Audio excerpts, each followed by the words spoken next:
Perhaps the most memorable stunt in Star Wars was actually performed by Mark Hamill and Carrie Fisher. The nick-of-time escape of Luke and Leia across a yawning chasm in the Death Star. Mark Hamill wanted to do as much as he could himself. I had times when I had to keep him back because he was too enthusiastic, actually, and he could have got hurt. Princess Leia and Luke Skywalker had to swing over this void. We couldn't afford stunt doubles, so I said to George, well, I can teach them to do this and be quite safe. My buddy and I, we put the harnesses on, we put the wires on, everyone down below, because remember, we're about 20 metres up, looking down on them, right?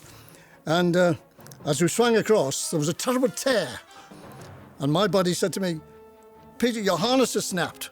And Mark, he said, I'm not going in that, it's too dangerous. And this is where I discovered you had to be a good liar. I said, no, there's nothing wrong with the harness. I split my trousers as I landed. He said, oh, I thought it was the harness. I said, Mark, I wouldn't let you go on this if it was dangerous. Action!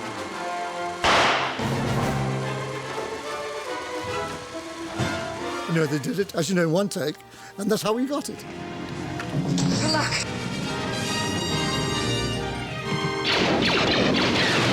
That was really early on in the shoot, when I was still worried about my weight. And I thought that we were going to miss, and I'd hit the wall, and they will say, still too tubby. Let's bring in Jodie Foster. Another of Peter Diamond's tasks was choreographing the dramatic lightsaber battle between Darth Vader and Obi-Wan Kenobi.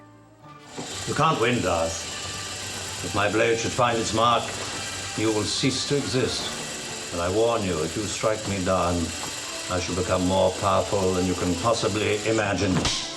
George, he wanted a broadsword type of fight with a touch of Japanese behind it. But instead of becoming samurai moves with one hand, I kept it with two hands. So all the moves were two hands, completely like that.